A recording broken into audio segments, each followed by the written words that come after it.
Arkansas preparing for its fourth execution in 7 days. Kenneth Williams is set to be executed tonight.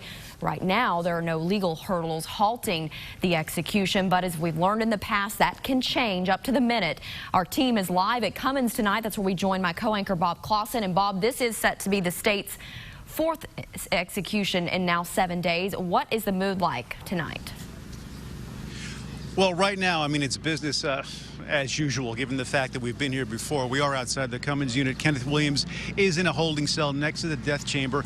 Execution time is set for 7 o'clock, but as you mentioned, that is basically a soft set timeline because we've seen before, things will shift back and forth throughout the evening given the fact that some things may or may not be filed, or they're waiting, attorneys may be waiting for a specific time to file a specific attempt at a stay. Given the fact that Kenneth Williams has in the nature of 3 different crime scenes to bring into play here, one of them about 20 or 2 miles from here, one about 20 minutes from here. So there's a lot to cover as far as Kenneth Williams goes. We're going to be bringing you team coverage not only from here at Cummins, but in Little Rock, where the state Supreme Court is watching this, no doubt. Then, of course, Washington, D.C., where the U.S. Supreme Court may or may not get an appeal or a try at a stay of execution. But first, wrapping all this up, I want to bring in Marcy Manley. She is taking a look at what may not be in play at this hour and what may be down the road. Marcy?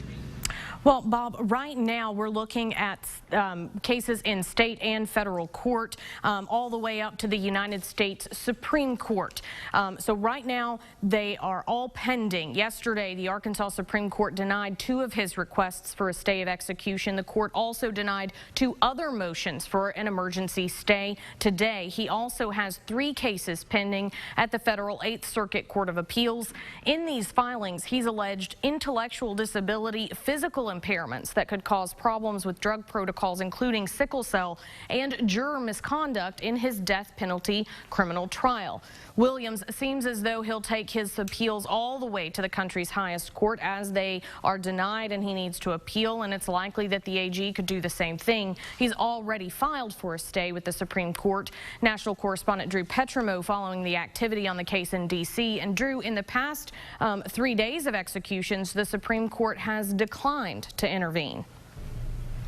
Yeah, that's right. Kenneth Williams does have a request for a stay here at the United States Supreme Court, but as you said, from previous inmates who faced execution over the last several days, that has not been successful. The Supreme Court, during this execution schedule for Arkansas, has chose to basically go along with what lower courts have said. There was one case where there was a stay put in place by the Arkansas State Supreme Court. The United States Supreme Court declined to overturn that. But when there is no stay in place, the Supreme Court has declined to put one in place. One thing that's important to remember here is that it takes 5 U.S. Supreme Court justices to issue a stay. It only takes 4 to take the case. So there could be an instance where there would be interest in hearing more about the case, but if there's not that 5th vote to put a stay in place, the execution can go on. All right, Drew Petrimo with insight from the nation's capital tonight. As mentioned, there are a lot of factors that brought us to this point, to what brought actually Kenneth Williams to Cummins in the first place. When he was initially sentenced here and began serving time here, he spent about a month before actually effecting an escape, getting off prison grounds or at least outside prison walls. At that time, he ran into Cecil Boren, who also happens to have been a retired assistant warden here at Cummins. So this is bringing it very close to home. His family is here this evening. His widow says that she plans on doing everything she can to get a, if not a front row seat, as close as possible with all these witnesses to watch the execution take place tonight. Now, after the murder of Cecil Boren here, as mentioned, about 2 miles from here, he made his way to Missouri, where he was in a police chase. That chase ended when he got into a car accident and killed a man by the name of Michael Greenwood. Interestingly enough, Greenwood's family made it possible for Kenneth Williams to actually see his daughter, bring his daughter and granddaughter here down to Cummins to see him yesterday for the last time pending the execution. But what actually brought him here in the first place is the murder of Dominique in Pine Bluff, a young cheerleader who was kidnapped along with a friend. Kenneth Williams bringing them to several ATMs, making them withdraw money, and then when he was done doing that, pushed them out of the car and then shot them both, killing Dominique. The other girl survived. Dominique's mom can't help but think at that time, when he was sentenced to life without parole, had he been sentenced to death, perhaps the lives of Cecil Boren and Michael Greenwood would have been spared. kind of felt like if they would have given him that at first, maybe could have saved some more lives. Well, now certainly we won't know, but we do know what brought us here at this point. As you mentioned, Ashley, you know, these things kind of grind on slowly throughout the evening. Marcy watching a number of perhaps legal plays that may come into play and at least issue temporary stays. As mentioned, the execution set to begin at 7 o'clock. It may get stayed, delayed, but we'll be here throughout the evening at Cummins Unit, of course, in Little Rock, where Marcy is watching the state Supreme Court, and Drew up in Washington, D.C., watching the U.S. Supreme Court. So anything can happen. We've got you covered on all different angles, and of course, we'll keep you updated all over social media platforms, as well as ArkansasMatters.com and right here on air. Ashley. All right, Bob Clausen tonight live at the Cummins Unit. Once again, this is set to happen at 7 o'clock tonight. Right now, no legal hurdles are stopping Kenneth Williams' execution. If anything develops, we will all be here to let you know about it. Our coverage will continue all throughout the evening, of course, at 6 and 10. Also, we'll have some special coverage on our Facebook page live for you starting tonight at 6:30. Fox 16 following several breaking news stories this evening. We begin in Lincoln County. We've been waiting a long, long time for this. Arkansas scheduled to execute its fourth death row inmate in just a week. It's heartbreaking because that's like my favorite person. She really like raised the kids. And police investigating two shootings in Little Rock just miles and minutes apart. On Park Lane, a daycare worker shot and killed. Imagine what they're going through. That's why we're working so hard. And in Polk County, two bodies are found, and police are looking for two missing children. A lot of ground to cover tonight. We begin in Lincoln County, where the state's last scheduled execution for the month of April is on hold. Right now, state officials are waiting to hear from the U.S. Supreme Court if the go is given. Kenneth Williams would be the fourth inmate to be executed in the past week. Good evening, everyone. I'm Kevin Kelly. We have team coverage for you tonight. My co-anchor Donna Terrell, as you can see here in this picture, covering the execution as a media witness tonight. Jesse Tenor, Stephanie Sharp, and Mitch McCoy reporting on the execution procedures from the Cummins Unit, and Marcy Manley keeping an eye on the U.S. Supreme Court. As I mentioned, we've got a lot of news to get to this evening, so let's get right to it. Fox 16's Jesse Tenor outside the Cummins Unit, where everyone is waiting for directions one way or the other. Jesse. Yeah, exactly, Kevin. As we've seen with the three other executions, it's been hurry up and wait. And so right now we're still waiting to hear on that SCOTUS decision, like you said. What we do know is that the media witnesses have not been moved. This white van behind me here is the van that they would be transported in. And we are hearing updates from Donna. She is still in the media room, which is behind me as well. We do know that Kenneth Williams is in that holding cell adjacent to the death chamber, but as far as we know, to this moment, he has not been moved from that. And of course, he has admitted to killing 4 people. The reason why he's on death row is for the murder of Cecil Boren, who lived just 4 miles down the road from here. When Williams escaped from this very unit, he just traveled that short distance and shot Boren several times. His family, Boren's family, is also here tonight, and I'm sure the waiting game has taken a toll on everyone. I want to send it back to Little Rock, though, Kevin, so we can hear from Marcy Manley to talk a little bit about this legal wrangling that's been going on and why we're still waiting. Yeah, legal wrangling is exactly what we're experiencing. Marcy Manley following the legal action as we speak. Right now, there's no stay in place, so why the holdup? It's a courtesy at this point. The state is saying these actions are pending before the United States Supreme Court, so we are going to push pause voluntarily, allow the Supreme Court to review these pending matters before the high justices and allow a decision to come. Now, the state had indicated by the governor's spokesperson that they would give a reasonable amount of time. How long is reasonable is anyone's guess, but we've certainly seen the Supreme Court take a considerable amount of time in deciding what it will or won't do.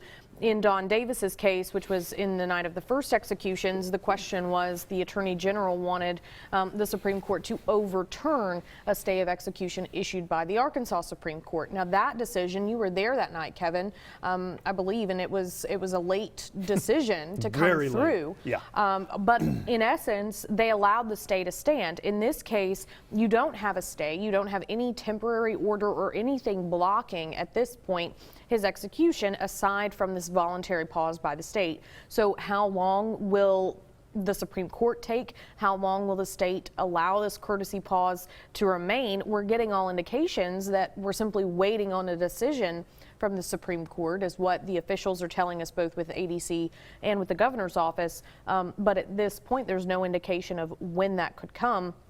In the past hour or so, we received the filings of responses and replies, which come after that initial submission to the United States Supreme Court, but we don't have any indication of when those were actually filed. We just got them, in the past hour. So how long has the court had those to review? So a lot of questions, a lot still up in the air at this point, and we're now, 2 hours past the scheduled time. Yeah. So a lot remains to be seen. And just a reminder, it does take 5 justices on the United States Supreme Court to issue a stay of execution, whereas it would only take 4 to take up a case. So at this point, we're wondering if those 5 justices will decide that he is not intellectually able to face execution. Keep us posted. We will. All right, Marcy, thanks. Well, of course, Kenneth Williams was convicted of killing at least 3 people. Nikki Hurd was just 19 years old. She was a student at the University of Arkansas at Pine Bluff when she was killed. Her mom, Vicki Williams, remembers her only biological daughter as someone who was full of life. Nikki was studying to be a doctor at UAPB when she and a friend were kidnapped, robbed, and then shot by Kenneth Williams. Her mother says she forgives Williams, but says she wonders if other tragedies could have been avoided if Williams had been sentenced to death in the first place for killing her daughter. Kind of felt like if they would have given him that at first, maybe could have saved some more lives. Nikki's family says they will not be at tonight's execution should it go on. They say they're ready to move forward while remembering their daughter. Want to head back out to the Cummins unit in Lincoln County. Fox 16's Jesse Tenor monitoring the situation there. But she was also at Williams's clemency hearings and joins us now to talk more about that, as well as give us some insight into Williams' criminal background. Jesse? Yeah, so Kevin, I was fortunate enough to go to all of the clemency hearings, and that's when you really get a sense of both the victims' families and the inmates, since they usually talk. Well, for Kenneth Williams, he took up the entire hour that he was allotted to go back to his childhood all the way up until the very moment that he's been on death row for 17 years, and adding Bible verses in and out. He says that while the Cecil Boren's family has been waiting 18 years for justice, he has spent the past 17 years on death row, becoming an entirely different person than the one who pulled that trigger. He says that he is now ordained minister, Kenneth Williams. Well, here's what his victim's daughter had to say at the victim's clemency hearing. My life as an adult has now been defined when Daddy was alive and after Daddy died.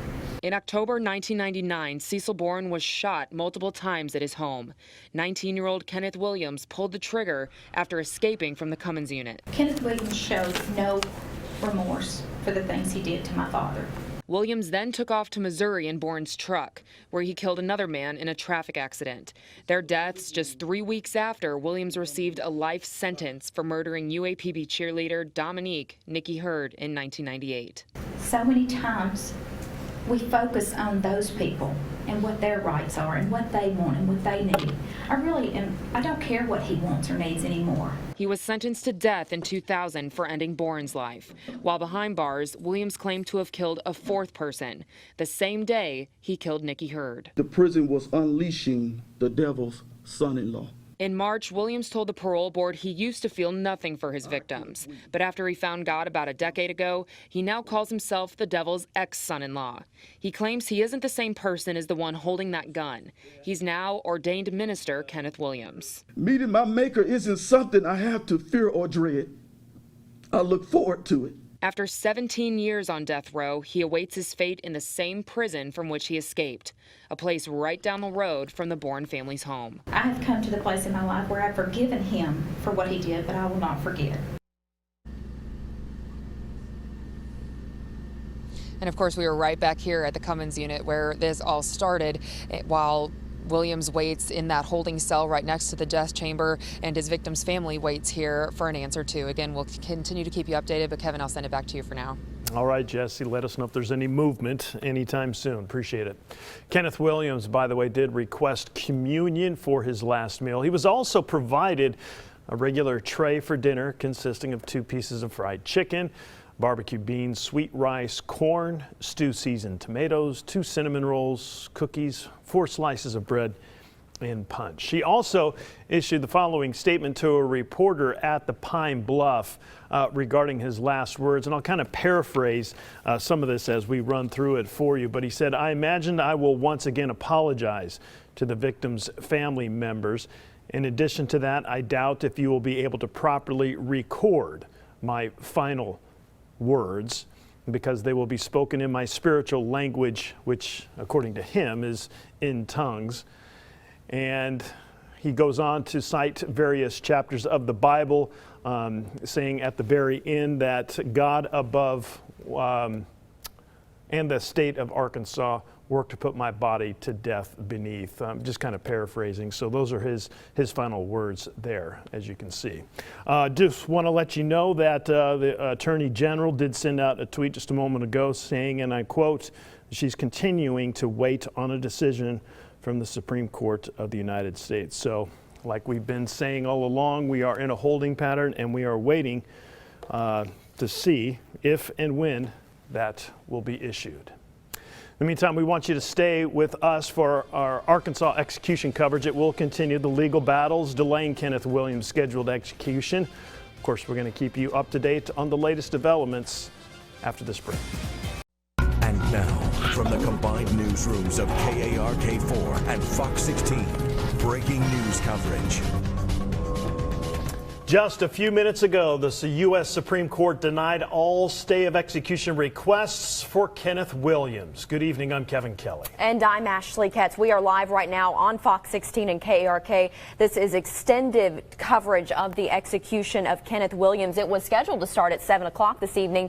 The Supreme Court, though, have been waiting on the go-ahead. We've been waiting on them since then, and that's where we find ourselves this evening. Yeah, we want to go live to our colleagues Bob Clausen along with Jesse Tenor live at the Cummins unit for the latest. Obviously now the wheels are in motion. Yeah, they are, Kevin. That's right. Good evening, everybody. We're no longer waiting on word whether or not the execution will move forward. We are now waiting on word when will the execution be carried out, and when will Kenneth Williams be pronounced dead for his crimes? A man who admitted to killing 4 people is now, we presume, Jesse, in the death chamber. Each family of the victims in these cases, they each have their own perspective on Kenneth Williams, how they feel about him, whether or not they forgive him or not. We've seen a lot of stories emerge in this week, and one of Kenneth Williams' families saying they do forgive him. That's Michael Greenwood's family. You probably heard that name a lot through all of this. They wanted the governor to actually spare Williams' life. They wrote a letter, but they didn't stop there. They also learned about family members whom Williams had never met until yesterday. An unlikely pair. I'm here to support you guys. Brought together through love, but connected by tragedy. The man that committed those murders. Kayla Greenwood's dad, Michael Greenwood, was killed by Kenneth Williams in Missouri in 1999. Jasmine Johnson is Williams' daughter. When I read Jasmine's story about not being able to see her dad for 17 years, wishing that her dad could meet her daughter, I felt the exact same way, and I immediately was like, we need to give that to her. Kayla and her family quickly got in contact with Jasmine, who lives out of state. The Greenwoods bought a plane ticket to Little Rock for Jasmine and her 3-year-old and brought them to the Cummins unit Wednesday. You know, they did all this just for me and my daughter to come and see my dad, considering, you know, the things that he's done to the family. Jasmine got to see her dad for the first time in 18 years. It was a new experience for me as well. She got to introduce her daughter to Williams, too. He just said he just couldn't believe it, because the last time he seen me, I was her age. She says they said their final goodbyes. And he said tomorrow, like, no matter what happens, he will at least be more at peace now, knowing that he was able to see me and my daughter, and as well as everything the Greenwood family has done for him. Kayla misses her father every day, but making this connection possible helps her find closure. For me, I just put myself in her shoes, and it just feels like I would be able to see my dad, and I would be able to see my dad meet my children. With the planned execution for Williams Thursday, the family say they will forever be connected through forgiveness and love. And I have a lifelong bond with her, and we're family now. Yeah. There's nothing that can change that. Pretty remarkable story there when you take in and look at the big picture. But of course, Governor Asa Hutchinson did respond to Greenwood family's letter that was sent to them in a statement today, saying in part, "I have reviewed the letter from the Greenwood family, and I appreciate the genuine spirit of forgiveness and compassion demonstrated by Ms. Greenwood. Her letter certainly has impact. However, my responsibility is to look at the totality of the case, including the view of all the victims and the interest of justice. Kenneth Williams murdered multiple people, and actions have consequences." Yeah, just breaking news right now. Kenneth Williams has been executed. Time of death, 11:05. Just 4 minutes ago. So Kenneth Williams now the fourth person to be put to death in the state of Arkansas in the last 7 days. And we did the math, and it actually makes him, since 1913, since Arkansas has done executions since they started collecting that data, he's the 200th inmate to be executed since 1913. We understand the process began at 10:52. Excuse me, so then that would make it about 12-minute process from the administration of midazolam to then the other drugs. Exactly, and I'm sure we'll be hearing more from those media witnesses soon. Probably be seeing their van come by here shortly, just to let you know how that whole process works. So once the coroner does say the time of death at 11:05, Wendy Kelly, the ADC director, she comes into the death chamber while everyone is still in there, and she gives the two times, the time that the first drug was administered, the time of death, to show exactly how long it took. And then she also reads the court order, reminding us of the man or woman sentenced to begin with, and then the curtains close, which is kind of symbolic. And then it's back here. One thing too, point out that shortly after that, we've been talking for a long time. Talking for a while. But shortly after that too, then they have to continue the process. And will the body go then to the state crime lab for an autopsy? That's the information that I have been given, and actually the media witnesses and the rest of the witnesses are taken out before they even remove the body, just so we wouldn't see anything involving that whatsoever too. But yeah, I think it goes to that. And that's the protocol. Then there's an autopsy to determine that, I guess, the reaction of the drugs in this individual, and move forward with that. Yeah, and then one of our reporters, Isabella Molars, she actually did an awesome story, I think yesterday, with the crime lab. Even though there was conflicting views about were some of these botched, were they not, she said, I thought that was pretty telling. She said, I talked to the one man in the state who can answer that question, since he's the one doing the autopsies, and he said nothing was botched. And then that's if he gives that call, it's the good word. So now we sit and wait for the media witnesses to Okay, we're just getting in some new information right now. You want to take that, Bob? A witness just mentioned that Williams was shaking. No further information given. So the media witnesses will clear that up. And this is kind of a situation too. We're at this point in time where information like this trickles in, and it could mean a whole host of things to a whole host of people. Exactly. So until the entire picture, until all the pieces of the puzzle are actually put together, and then we'll be able to paint the picture of what kind of an execution this was, how it went down. Was there any concern for administering the drugs or not? Because the body shaking could be the equivalent of gasping for breath. Right. Who saw it one way, but who saw it another way. So we'll have to hear about that. And there are a number, I'm not a doctor by any chance, but there are a number of other, involuntary muscle movements and things like that that could fall into place. So before we throw all this information out there that may mean absolutely nothing, we're just kind of sitting and waiting. Exactly. The situation is very fluid, just like it always has been.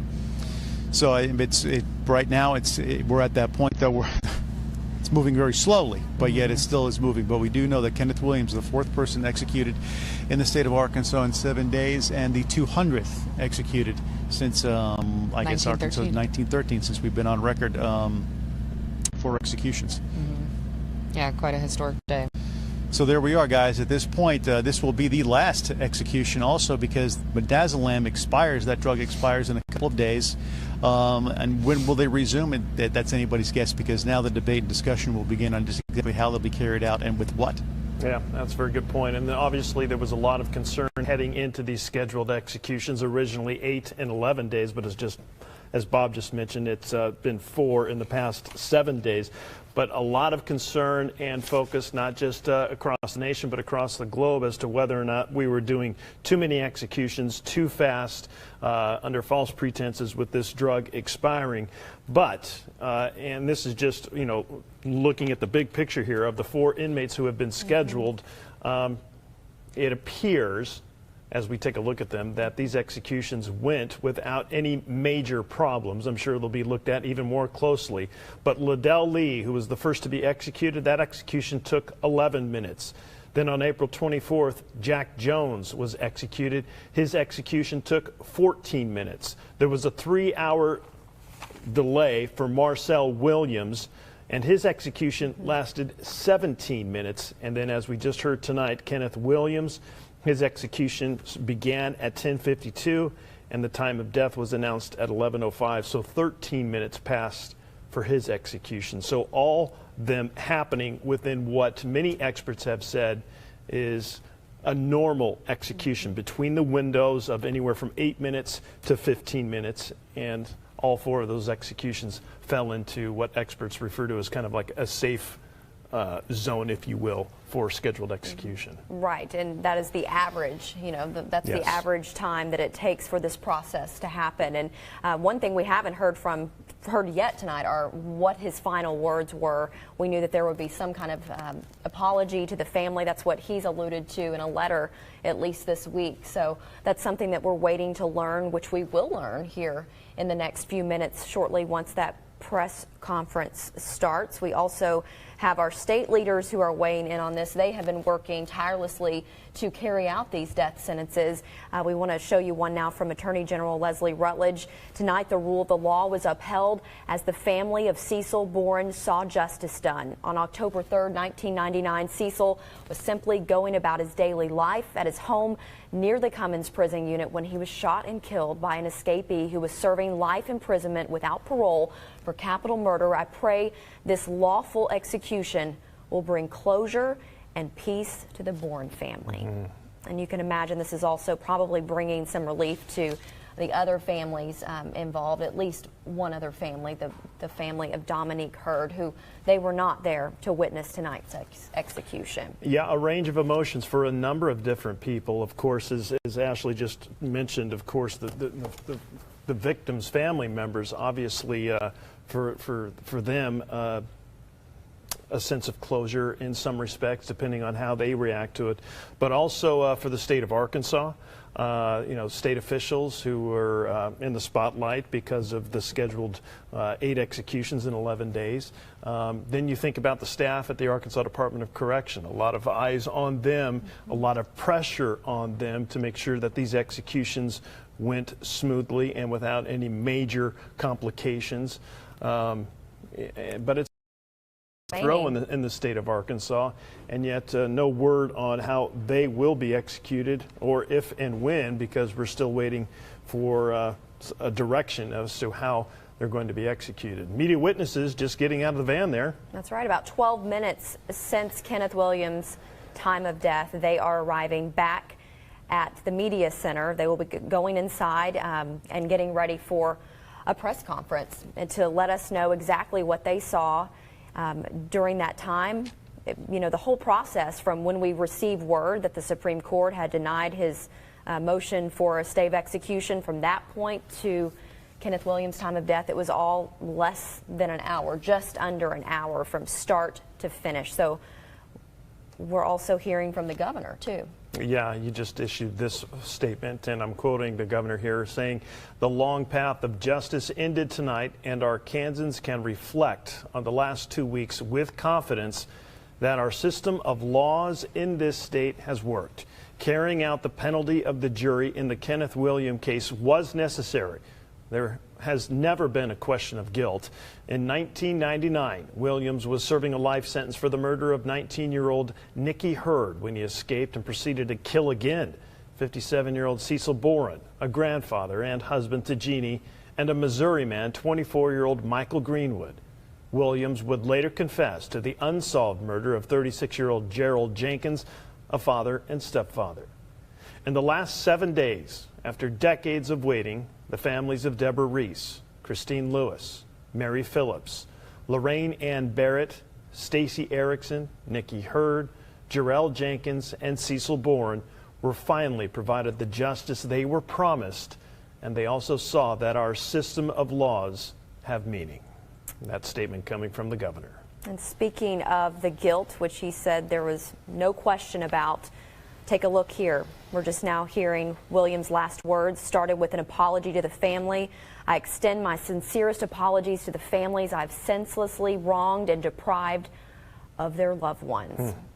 So very powerful words from both the governor and also this inmate, Kenneth Williams. We're waiting now just to hear from the witnesses who were there to watch this sentence be carried out. And as they were walking in, we saw leading the way Kelly Kissel, who has a vast and extensive knowledge of how executions are carried out. He's witnessed and even overseen dozens of them, a lot of them in other states, in addition to the state of Arkansas. He was followed by our very own Donna Terrell. And then the other reporter, I'm not familiar with his name, but I believe he was a reporter for Pine Bluff Commercial. Pine Bluff Commercial. And as we've mentioned before, the three of them have gotten together, and this is according to Jesse Tenure, who went through Knowles Atkinson. That's the general reporter for the Pine Bluff Commercial there. But they're getting their notes together, and then one of them most likely will stand up at the podium and present their findings, if you will, as to how this procedure went from start to finish. We don't expect to hear from Cecil Boren's family tonight. That's something we're going to respect, of course. I think they have given us their side and they've been on this and talked about how much he meant to the family, and they've talked a lot about forgiveness, but how they cannot forget. They asked for this. They asked for this punishment because of the pain that he caused. Kenneth Williams caused his family. So, yeah, we want to take a look at what we're seeing now on Twitter. You're probably following along.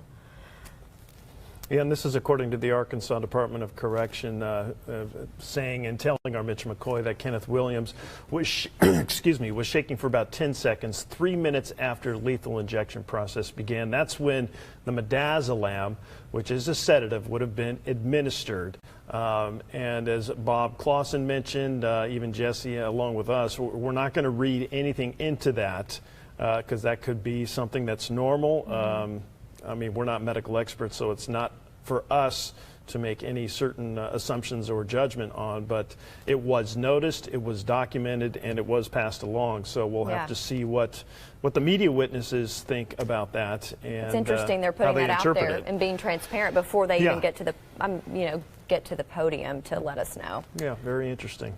What were you saying, Mark? That is true, yes. Yeah, this is pretty interesting information that came from the Death Penalty Information Center. Yeah. Because we hear a lot about, well, we did know that it was going to be a record for a time period, but when you look at the big picture and what has been carried out here in Arkansas, the 4 death row inmates who have been sentenced and their sentences have been carried out. It's not quite a record. Yeah, there was. Look at this. There was a lot of conversation as to, oh my gosh, is this going to be a record for the state of Arkansas? No, 4 executions is not a record. Texas, by the way, has the record for carrying out 5 executions in a week, and as we just mentioned, that is according to a reliable source there. So. Arkansas does not have a record. We don't want to brag about that. That's for sure.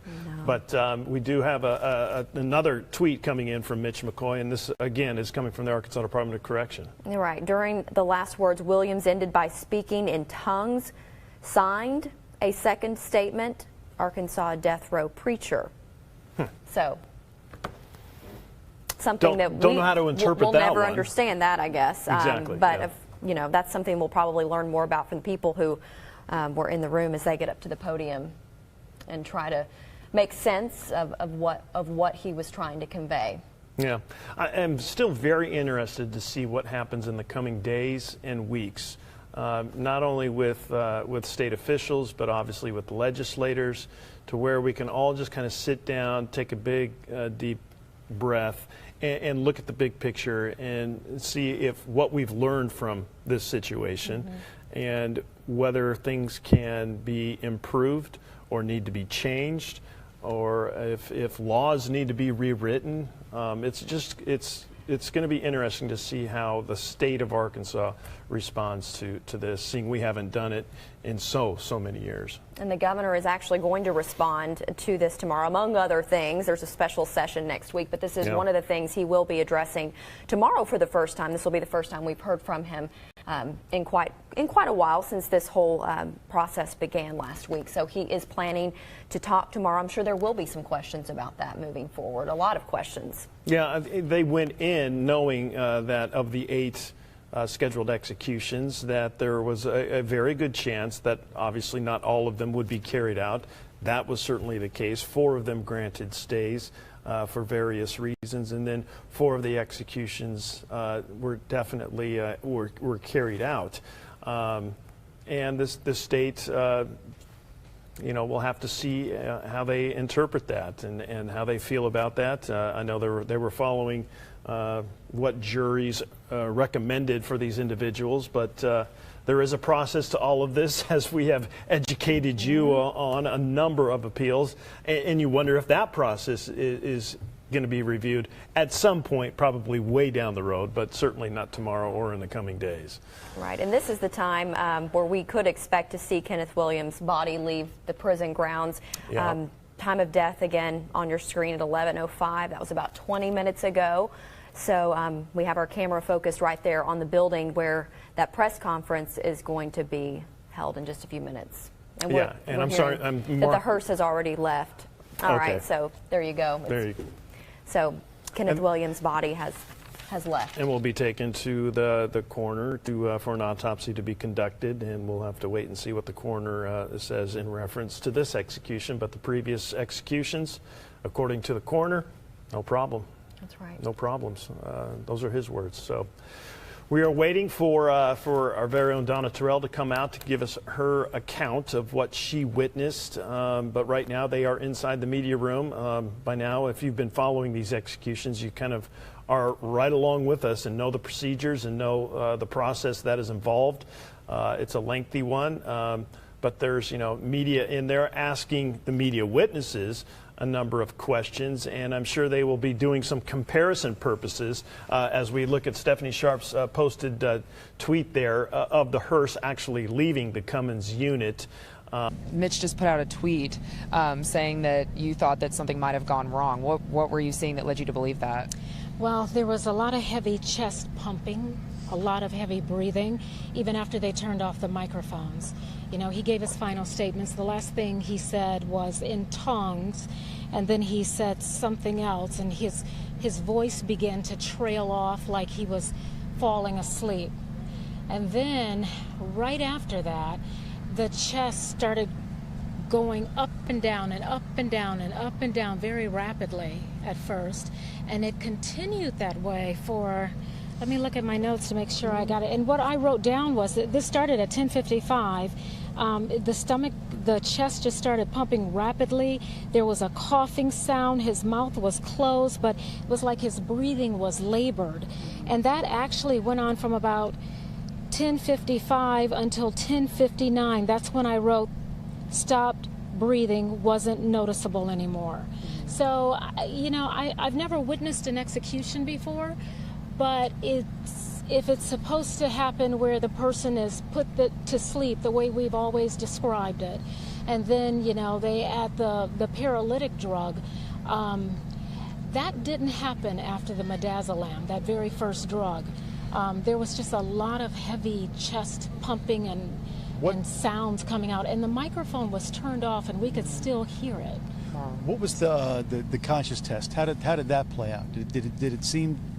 Well, even while he was still making these sounds, the attendant who had a microphone on, he rubbed across his eyes, and it seems like he opened the eyelids and rubbed across the eyes to, you know, do the whole consciousness test. But the heavy breathing continued for a while, even after that first consciousness test. Now, was he given another dose of the midazolam? I've always been told that that could potentially happen. There's no way of really knowing that because, Jesse, you've been in there before. You don't really see when the drugs are going through the tube and into the arm. Right. One question, though, in Marcel Williams' case, we were able to kind of see the attendant with the headset kind of do a second round of consciousness checks that weren't as thorough. Did you see that? He did do that, but that actually didn't happen until 11:02 was when I saw the consciousness test again, and you know, time of death was 11:05. So, you know, the guy with the headphones, the attendant, as we refer to, he checked the eyes and the eyeballs. He pushed on his chest. He took off his headphones, and then he put his stethoscope on to check, you know, if there was a heartbeat. Was there any change in the demeanor of the attendants as the heavy breathing? No, and you know what? And that's a very good question because they were asking that very same thing in the news conference. There was no expression on his face at all. He just kept looking at Kenneth Williams. He just kept looking down at him because he was standing over him. And so there was no one else that we could see at that time to see how they were responding. So it was just that attendant there, and he was stoic. Anything else that seemed to be glaringly different through your eyes from what you've heard about executions in the past, or how the last few have been carried out? It was really just, I thought it was interesting when Kenneth Williams, he read from a statement. You may have already seen that statement. And then he went off script. He had words that he wanted to say which were not scripted. And give me a minute here just to get through my notes. He said that I've been transformed when I gave my life to Christ.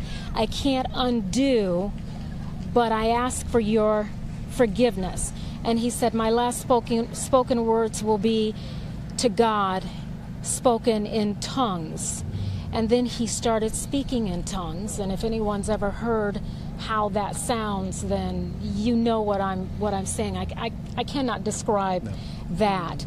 But then at the end, as he was speaking in tongues, he said, the words I speak will forever, and then his words start to trail off, and it seemed like he was going to sleep at that point. And so you thought, at least I thought, okay, this is where he starts to go to sleep and he loses consciousness. And maybe during that time when the chest was moving up and down, maybe he was unconscious. Maybe that was just the way his body reacted to it. I'm not a doctor. I don't know. All I know is what I saw. So it was after that we started seeing the chest going up and down, and because of that, it was making his head move also. There was no expression, though, on his face. It didn't appear as though he was in pain. His hands were never clenched, but it wasn't what I expected to see in terms of a smooth execution. And then Kelly Kissel was in the room with you. He was also in the room with me during the Marcel Williams execution. What was he saying during the press conference in comparison to the Kenneth Williams one and the Marcel Williams one? He said, well, he did say to us before the news conference, he said he had never seen one like this before. And he has witnessed a total of 10 executions, to be exact. He said he's never witnessed one like this before. What about the shaking? We heard that he was shaking as if going down a bumpy road was one. Yeah, that's and I guess, when I say the chest was going up and down, it was causing his head to move. So going down a bumpy road, if you're in the car, you know, your body is moving. It was kind of like that. And those were Cecil's words. I don't know that I would have used a bumpy road to describe that. What really I noticed more was just the chest. You could just see it just moving, and for such a long time, about 4 minutes total, at different rates of pace, if you will. Changing gears rapidly, Cecil, Boren's family then came in during the press conference, and what did you get seeing their reaction up close, seeing their faces and hearing their voices? I will tell you what I found very interesting, because all the other executions that we've covered thus far, we were told that the family was isolated in a room where they were watching via closed circuit. Right. Not this time. Well, not this time. There were about 7 people. I counted, because as soon as it was over and the curtains were closed, they asked that the family leave. So the family was the first to leave the witness room, and I counted the number of people that left, and it was 7. I'm pretty sure it was 7. One of them was Cecil Boren's wife. She was wearing a mask. I understand she has cancer, so she was wearing a mask, and I recognized her from the story that Mitch McCoy did, and Mitch told me that she would be wearing a mask and she wanted to be in that room. Now, the daughter, Jody Efford, that was her father, Cecil Boren. She said the family was thankful, and she said no change in facial expression to show that he was in pain. And she said, and any amount of movement, meaning what I was describing to you, is far less than what he gave to his victims. And I think what's kind of important to mention, too, is that Mitch McCoy is in the governor's press conference right now, and you might find this interesting as well. So the governor's spokesperson, J.R. Davis, he just said that the execution tonight went smoothly. Williams' actions were not unusual with midazolam. And you know, and that very well could be. This is the first execution I've ever witnessed. It's just not the way it's been described. It's not the way what you witnessed, Jesse. It's not what we've been told from the other executions that have happened. There have been 4 now. This one was different. This one was definitely different. And maybe he's right about that. And JR just said a review of execution was unlikely. We just heard that from our producer, from Mitch's tweets. So I guess they don't think a review of the execution from tonight is necessary. If they don't think so, then. Well, I will tell you, there were some people in the room that the 3 of us figured might have been the attorneys for Kenneth Williams. They didn't tell us that. As you know, you can't talk. You can't really say anything. We did see them after we left the room, and they were like, no comment, we have no comment, we have no comment. They didn't appear very happy, and I mean, that was crystal clear. That much was crystal clear. Were they the attorneys for Kenneth Williams? I don't know, but my guess is they were.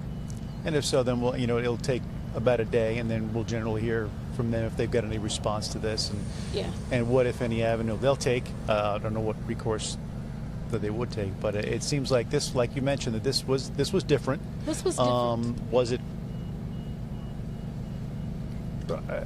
offline? Was it abnormal? Was it? Right. I mean, I can't answer that question. I can't tell you that it was. All I can tell you is what I observed was at times disturbing.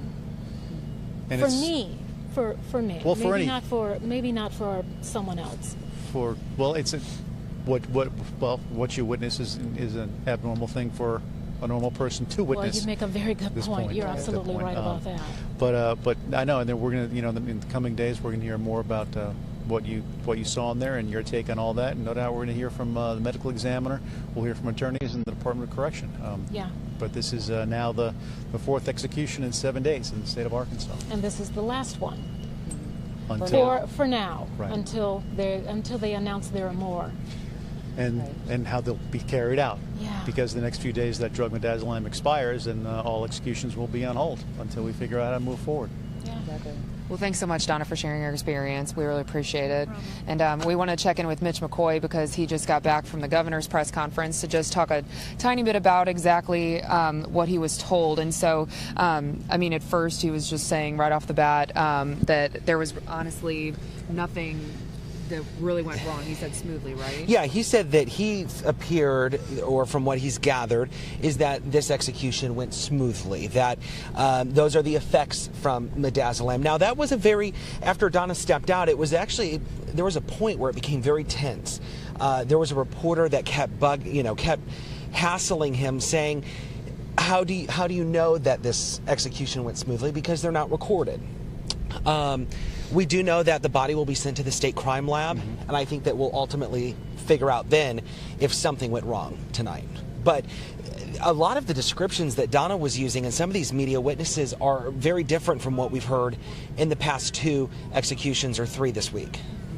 Because I did realize the chest compressions going up and down, but it just sounds like a little bit different. But did the governor's office didn't really say that there would be any sort of looking into this execution, did they? He said that the governor's office will look into all of the executions that happen, and that's normal procedure. We do know that after every execution there is a debriefing. That was something that Wendy Kelly testified in federal court a couple weeks ago.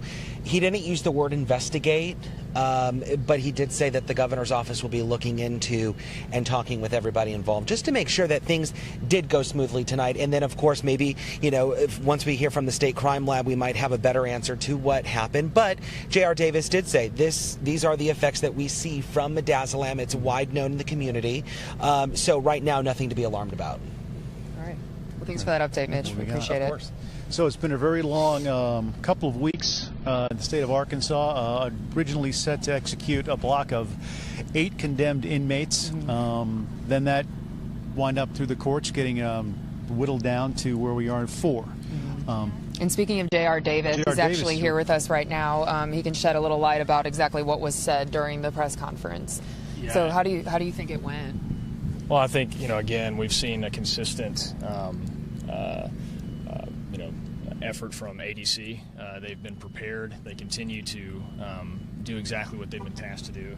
And so the governor's, very confident in Director Kelly and the process they have in place here. You guys saw the statement from the governor tonight. It's been a long 2 weeks, but in 7 days, several families after decades have received the justice they've been promised, and that's something that the governor, means a lot to him. And he mentioned tonight, too, that the state of Arkansas, Arkansans, hopefully have a renewed faith in the judicial system, that it does work when a sentence is handed down, that it is eventually carried out. And so that was his message tonight. Seemed to be some concern from what the witnesses saw in the death chamber, the reaction of Kenneth Williams to at least the initial drug or the secondary drug.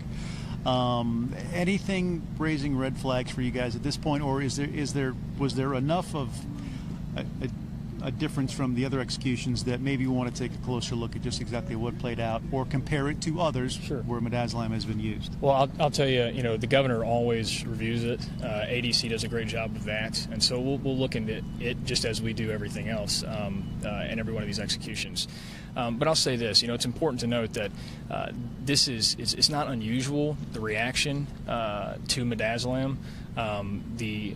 Kenneth Williams was unconscious at that time, and it is an involuntary muscular reaction to the midazolam. And so, again, with the testimony tonight that was inside the media center in there was no testimony that anyone perceived him to be in pain. There was a reaction, but that's something we've seen before. Again, we're, as far as what took place tonight with the ADC staff, they carried it out the way they should have, and the governor's confident in their ability to do that. And remind our viewers at home, will they be able to hear from the governor at some point soon now that all of the executions that were scheduled have been carried out?